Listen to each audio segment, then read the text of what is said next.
Hello and welcome to another episode of What Bottle is on Your Table Tonight. I have another amazing guest. I seem to have guests that have got such experience and knowledge that it's blowing me away. So I'm fascinated to talk to my special guest this week. Now, I'm not actually going to roll out her name necessarily straight away. What I'm going to do is you may already know who it is by what I'm about to tell you about her. So she's has been, as she calls herself, an impressionable young lady at a young age where she had a curiosity for wine, grew from working in the hospitality sector and obviously working with the rich and famous at sea. However, known amongst her colleagues of the wine collective as the creative one, my certain guest is in her element when experimenting with new ideas in content creation for herself and for her clients. Before she turned her hand to content creation and solopreneurship, my guest held various positions, which included wine sales, running tastings, and traveling the world making wine as a cellar hand.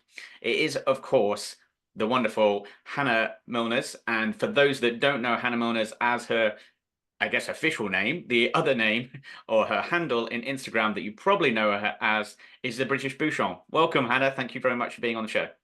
Oh, hello. Well, and the intro, I really feel like there should have been a curtain going across my office desk or something. Listen to all that. That was fantastic. But thank you ever so much for joining me today, and it's my pleasure to have a chat with you. And I say interview, it sounds very detailed. That does, as though I'm sort of going to grill you. I promise you I won't. So it's more a case of great to meet you finally on screen, and thank you. I also actually want to thank you for all the bits that you're doing on Instagram as well. It's fascinating. So for me personally, I look at a lot of the pieces that you put out, and for those that don't follow the British Bouchon, I recommend that you do. Thousands do, so you're in the minority if you don't, I should say. But please follow her if you don't, and you're listening to this. I think that what I find them as well. Obviously, you've got extreme knowledge about the wine and drinks industry in general, and we'll come back to that in a second.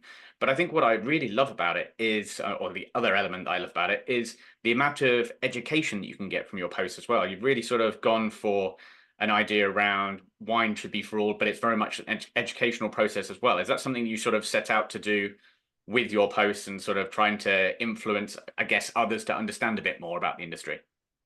In truth, no, that is not something I set out to do. It's working then, but it's working very well. It's working very, very well.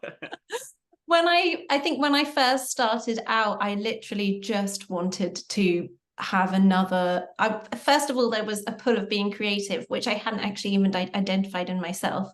I hadn't actually realized to what point I love the creative element of it.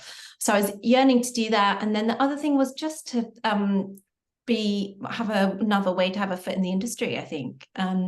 So yeah, that was what I set out to do. And I think I've been doing it on and off in like years, but properly doing the content creation, like taking it seriously since COVID.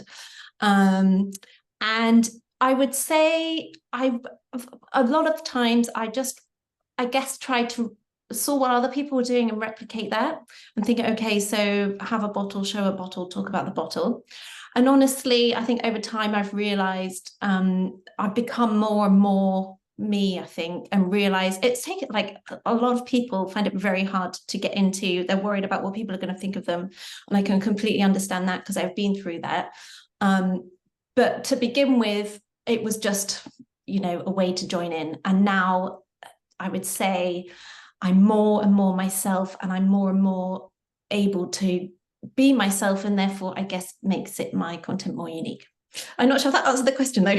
No, it absolutely did, and I think that sums it up beautifully to start our sort of conversation and where we can work that from, because I feel like you're both sort of educating people whilst advertising, but it feels very free, and you feel like you mentioned, you basically sort of let yourself go and say, this is me, this is my personality, and I'm putting that onto canvas, if you like, okay, via a Yeah. phone or via, but it's you giving your thought process on it, and I think that's really genuine and an honest reflection of what's going on camera that you can get for as a viewer as well, which is why I think so many people obviously follow it and like myself and love it, because it really does tell a true story. You're not trying to, I'm not saying there are people out there that are sort of trying to elaborate too much, but obviously we're all trying to showcase sometimes various different producers or various different styles, etc. But a lot of this that you're sending out is just very you, and it's great. And so that's why I think it's very unique and very Yeah. talented as well, I should say.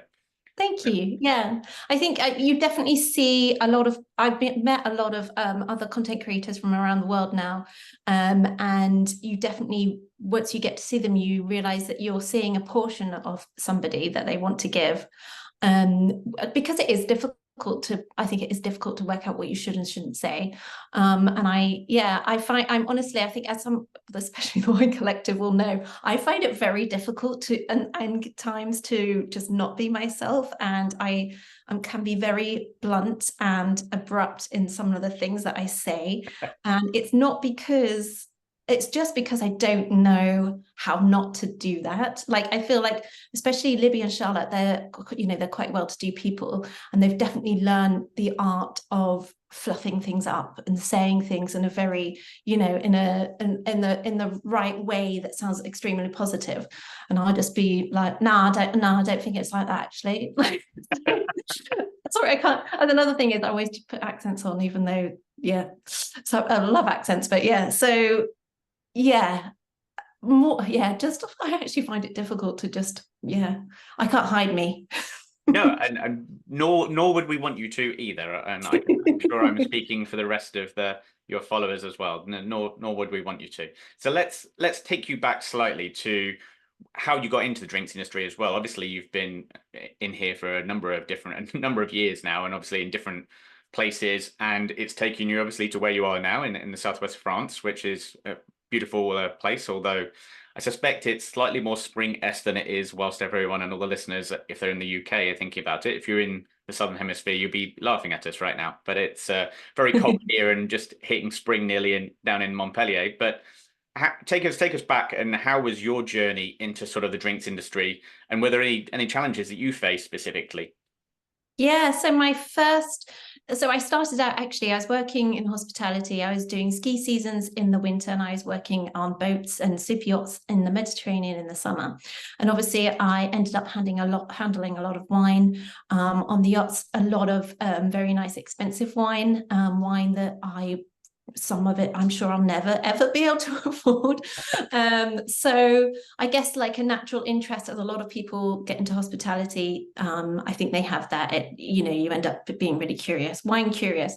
But actually, I think it was subconsciously buried in my brain, because I think as a very youngster, I remember my grandpa very clearly. Even it was a nice lunch or dinner, he would go into his cellar and he'd get one of his wines out, like, not, he didn't have a huge collection, it was quite a small collection, but still he had the whole ceremony of, the decanter. He had a special silver placeholder for the table, which the bottle would sit in next to the decanter. And I would ask for wine. Oh, no, sorry. I would ask for a Ribena in a wine glass so that I could feel like I was joining in. So I actually do think it was embedded in me from a young age, even though it wasn't until in my late 20s, I think, I started properly getting into it. Yeah, I think it's funny. Obviously, you've just sort of regaled a memory in my brain where I sort of, if someone said the sort of the reverse question, it would very much be my grandparents loved Italy. They were big collectors of sort of, not huge collection, but liked their Italian red specifically. And I remember when I was slightly underneath the drinking age, probably by quite a few years, there was a small glass, and it was sort of a tip in, but I got some water in it. So it was mostly about three-quarters water and a touch of red wine in there. And it was their way of saying that's how you're going to get used to drinking it. And I felt like I was very special. And at that point, it was this, Oh. this magical sort of liquid that's in there going, oh, I must find out a little bit more about it. And so that's sort of, it reminds me of that journey as well, which is, it's funny. Right, Sort of, yeah, okay. Little did they know, decades later. that I'd be interviewing people on wine. Look, there we go. Yeah, oh well, yeah. God, it is fascinating, isn't it? Your parents don't know what's going to take off. So yeah, parents, watch out for what you inject subconsciously into your parents' mind, your And, children's mind. and now we fast forward to where you are now, and you're obviously in southwest of France. How did that come about? And was that through the production of Instagrams and social media more generally, and what you've created and brands have spotted you and taken you further, or is that through industry contacts? Or how did that evolve? No, I think honestly, I can remember from the age of I don't know, 10, 11, that I didn't really have a career in mind. I just knew I wanted to travel. So I didn't really have a very wealthy upbringing. And so we never went abroad on holidays. So I was just yearning to go and see the wide world. And I remember the first time I got to go on a plane, my auntie and uncle took me on holiday, and it was just amazing. So I think from a very young age, I always wanted to go abroad and see everything. And I remember thinking at one point I wanted to go to every single country, which is not a dream I have anymore. But I I think that think I stands at was around 218 countries you need to hit there, Hannah. there you go. Yeah, you can see why that's not a high priority now. But yeah, I think I was always going to live abroad. It didn't matter if I worked in wine or whatever. And then France, my partner and I, he's English too, but we met doing a ski season. It was both of our first ski seasons in the Alps. And so I think, and I've worked in the Alps I worked in the Alps obviously for ski seasons, and also I worked in the Mediterranean on the Riviera. So I feel like France has almost become like a second natural country to me, definitely after England. So it's a natural progression, I think. And then I feel like it's a bit easier to live here as well, probably compared to, well, especially Italy, because they're even more bureaucratic, aren't they? So yeah, it was just kind of, it was a natural progression really. And we were so I was working a vintage in the Northern Rhone in 2018. And at that point I said to my partner, right, because he'd done some traveling whilst I was away, and I was like, are we going to live in England? We're going to go back to England and try and do it there, or should we just say, right, let's just stay in France? And I think that was, when did Brexit get voted? I think that was Brexit being voted, but it hadn't gone through. Yeah. And he said to me, I think I'd really like it if we went into England and we did the normal thing and we tried to get normal jobs, because we'd done a lot of working abroad, kind of seasonaire type work. And I said, okay, sure, let's try and do that. So we moved to England 2019, we were back, and then obviously 2020 COVID happened, and we did not slot back in to, well, he did actually, he's got a normal job, as it were. And I started working at Raffini. Yes. And I was meant to work there for 3 weeks. That turned into like 8 months or something like that. So then COVID came along. So, and then I was like, I'd been listening to all these business podcasts, and I was like, I just really feel like, because Tony then at the time said to me, did you fancy doing the becoming a winemaker and doing the qualifications? And I had thought about it, and I was, when I came back from working vintages, and I was like, it's just not as glamorous and romantic back here in the rain looking at these vineyards. So I couldn't explain it. Something that I thought I really felt certain that I was going to do the winemaking qualifications, and then I just sort of was like, no. And I think part of it as well is I realized I did a vintage in the lab, working in the lab, and you obviously have to be very precise. And I'm not a precise, like, I do not care about getting each millimeter right in the, in the test tubes or whatever. I can't remember it.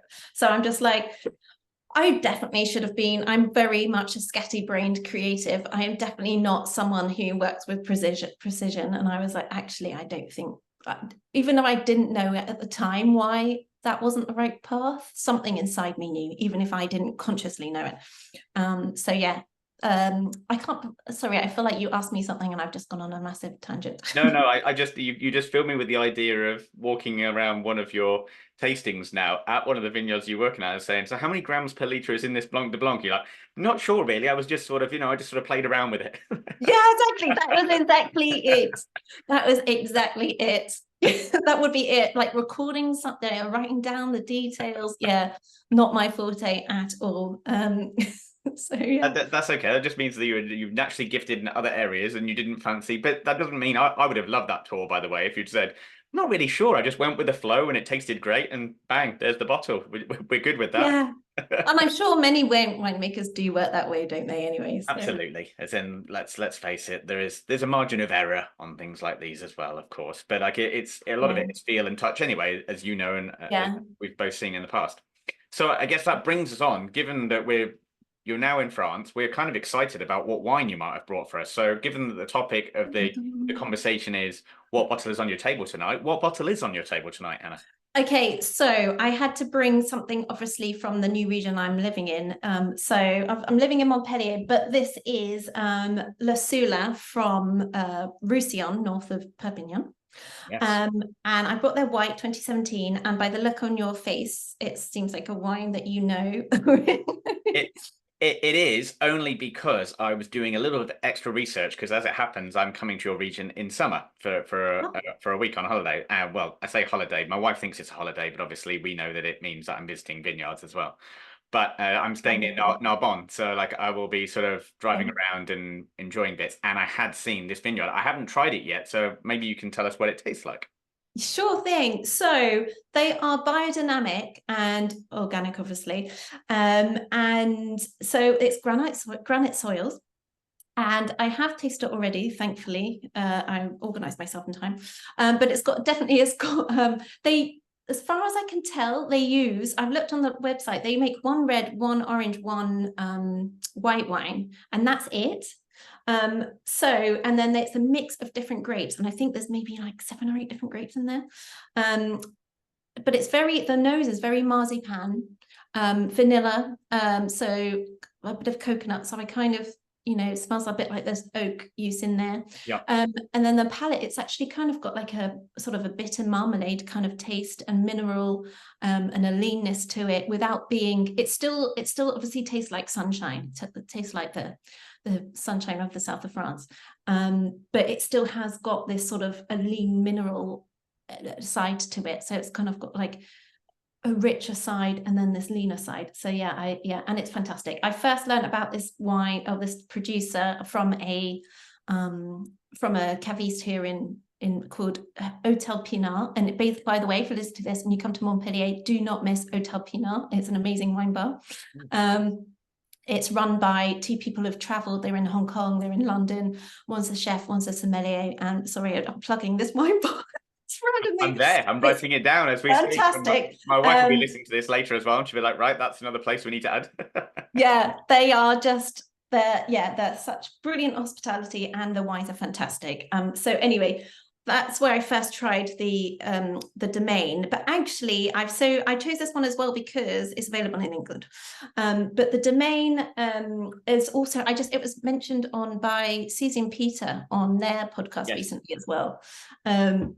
So yeah, it's really, really good wine. And it was 35 euros. So in England, I don't know, maybe it's going to be 40 pounds, maybe. I don't know how I just left just before all your price, the brackets changed. And I've not paid attention because I'm just like, ha, ha, ha, ha. Well, I was going to ask actually, and we sort of diverged, but by the way, that sounds an amazing wine, and I'm going to have to sample. So I will be writing that one down I was sort of circled it before. Now it's a definite tick for when I come in the summer. But what I was going to say is how, just sort of going on from that, how have you found being able to get? Obviously, you've got oodles of supply of wine generally in your region and areas. But is it a distinctive no to try and import from the UK now as well? Does it just not happen and it's just not very feasible because of the charges that get put on the wines, if you've ever thought about it? I mean, already you're probably thinking, well, I wouldn't do that because the wines cost more anyway. But yeah, you mean to get English wines? Yeah. So I already am well aware that if anyone wants to send me samples from England, then it's just not worth their time because it's so expensive. So I already knew that. So I haven't even bothered to look into it, to be honest. There is one company I know called Le Vergamon, who I know because I used to work for them. They operate in the Alps and they do have some English wines on their books. I think they've got, when I worked for them, they at least had an item, but I'm not sure what else they would have. So yeah, I've always just thought that if I want English wine, it's going to have to be when I go on a trip and I have to bring it back myself in my suitcase. So yeah. No. Well, it's not the biggest problem, though, is it? Let's be honest. You're in the south of France. You've got plenty of choice there, and the French definitely know how to make wine. And plus, you're not very far away from the Spanish border, really, either. So it's not a huge the price. If you know, like yeah, I'm obviously at the beginning of this journey, but knowing where to look, you can get some such bargains that I'm just like, oh my God, I would, if I was in England, I'd pay 20 quid for that. Like I just got a rosé at the weekend, it was €8. And I was like, if this isn't England, I'd be happy to pay £20 for this. So I think we had a call. I won't go on too much, but we had an episode a couple back where we were talking about the price of wine and finding value for money, and that it would obviously been hiked. And you mentioned just recently we had hikes, so we have, and everything's sort of been inflated. An £8 bottle of wine these days would only really be, and there's nothing wrong with it, but there'd be like a supermarket wine that is a mass production based yeah, orientation. There's plenty yeah, of time for that as well. I'm not dissing anybody that drinks £8 bottle of wine, far from it. But to get what you just described there, an £8 Provincial, probably rosé, we're talking £15 probably plus in the UK, just yeah, automatically as soon as yeah, we receive it. So it's yeah. Instead, we should basically all book our flights one way to where you live and just and stay there. yeah. And then you'd be like, please Yeah, don't. yeah. Well, yeah. Yes. Well, to be honest, this is I won't go off on too much on this tangent, but I am a little bit nervous. I need to do my due diligence because winemakers in the Roussillon area I'm talking to are very concerned about water shortage with the drought and lowering water tables. So yes, I am, and I actually, sorry, I'm actually going off in tangent because it's something that's heavy on my mind. But I went to stay with Gerald Bertrand, and they said, well, the sommelier, it wasn't the really right time to open up a deep discussion because it was the end of the night and we were about to leave. But I was like, you're biodynamic, obviously, so I'm sure that, you've got a strong sustainability plan. It'd be good to talk about that at some point. And he was like, yes, well, we are concerned that we're going to run out of water and we think we've got about 10 to 20 years left. And I was like, oh, okay, something to think about whilst I go to bed. Yes, yeah, that's a tricky Yeah. to try and work out. I mean, I knew that it was becoming a problem, but I didn't realize how bad it was. Yeah.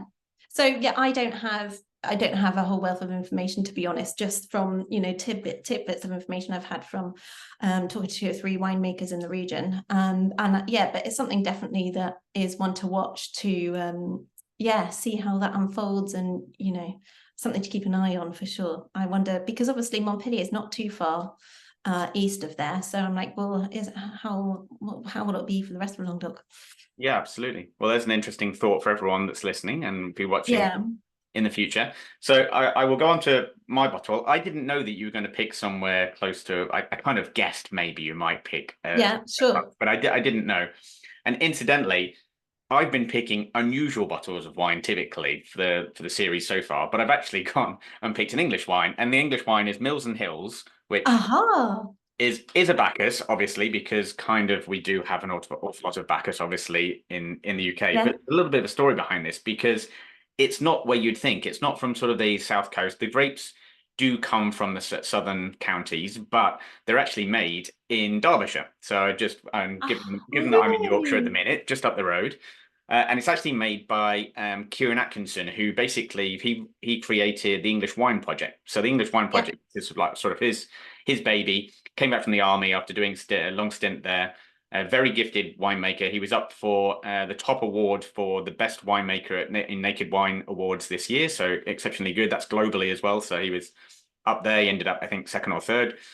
But he's built it around taking grapes from all over the UK to create different styles. And this one, yes, it's Bacchus, but it's slightly different. So it's got a real vibrancy. Obviously, it's very clean and very fresh and gooseberry, elderflower type aromas, sort of the typicity of what you'd expect from Bacchus. But it actually has been in stainless steel, obviously to start with, to promote obviously the keeping of the primary and purity of the fruit, if you like, but actually 6 months on fine leaves, which is and underwent malolactic fermentation. So slightly different to what you'd normally expect. Normally, I Okay. find that a lot of the English styles are English Sauvignon Blanc, as they call them, which is really terrible to both because they're very different. But anyway, they are slightly different. They are slightly similar with that sort of fresh cut grass type grassy notes. But typically, a lot of the winemakers in the UK, I think, promote it very, very sort of purity orientated. Obviously, it's very high acidity. It's very fresh. It's very clean. It's very drink now. This one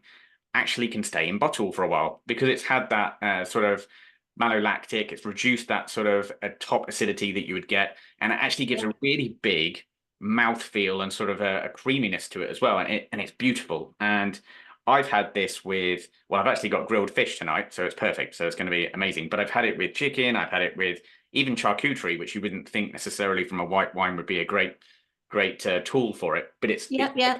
and it just, I love it because he does some things slightly differently. It is 11.5%, so it's got some alcohol content, but nothing too excessive. But because he's had that on fine lees as well, there is just that sort of extra element of you've still got the nettles and the green apple and the lemon and the typical sort of early picked fruit, sort of, if you like, prospects, but it's just got that lovely mouthfeel that just keeps on going. And so it's a lovely marry for me. So for anyone that's looking at slightly different styles in the UK or listening to this and wants to try something slightly different or where people are slightly evolving thought processes, Kieran Atkinson, great guy, England wine project. Go and see him. Darley Abbey, Derbyshire. Very, very good place to go and see it. But he also runs Renishaw Hall Vineyard as well, where they do their own, he grows his own grapes as well. So really interesting, really different, and something Sorry, I was slightly going to ask the unusual. grapes. You mentioned that he's sourcing grapes from all over. Is he making different batches with those different sets of Yes. grapes? Yeah. So Okay. he takes it from, for the whites, he takes them from the predominantly the southern coasts, because obviously it's kind of where he's targeted the finest fruit that he can find. Actually, for his reds, and he does some Pinot Noirs where he uses sometimes French oak, sometimes stainless steel, sometimes American oak, and obviously blends in batches.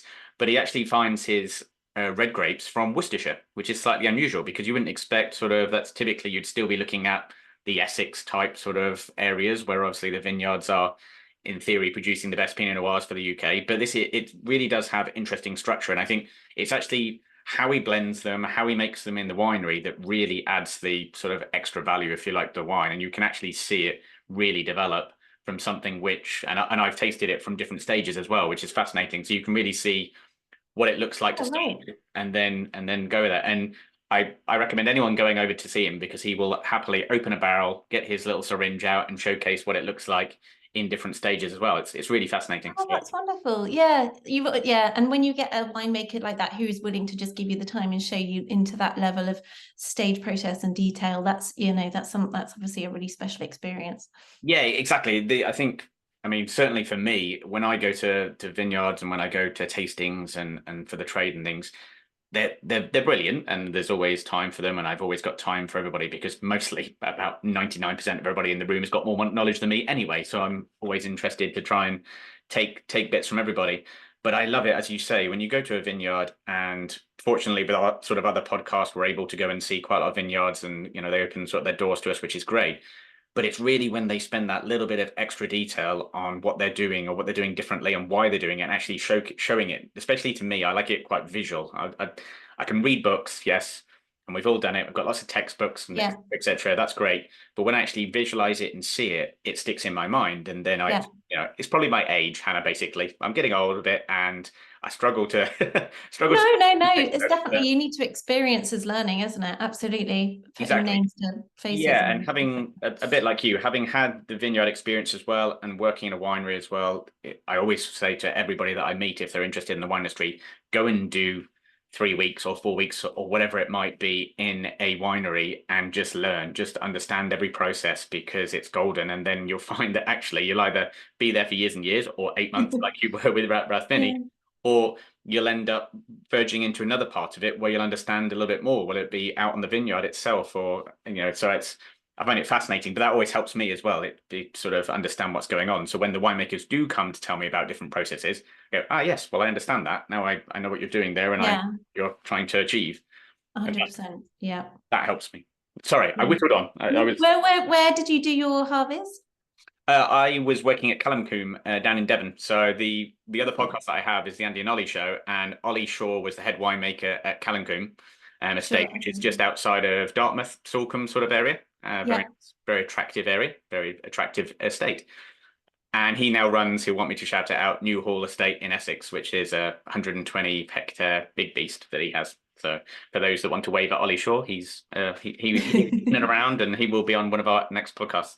But yeah, it was a great exposure. We were both working in the winery and the vineyard as well, so there wasn't a distinction between Okay. either. So you got Oh, the best right. of both Okay. worlds. So that was quite good and quite good hands-on experience. So it was brilliant for me to That is understand great. step. But I would think so I worked at vintage in Australia, and there was a definite divide between it was a bit of a bigger winery, but there was a definite divide between the winemakers and the viticulturists. And now, and I was like, oh, okay, because I didn't know enough to realize. Now I'm like, oh my God, the viticulturists know everything. Like, there should be so much, but I don't know if it's changed in general, but I'm just like, yeah, the viticulturists, like, they are, more in tune with nature. They have a much broader, perspective. And not that winemakers don't, I don't mean that at all, but I think working in the vineyards is very precious. And when I was younger, I did not appreciate that whatsoever.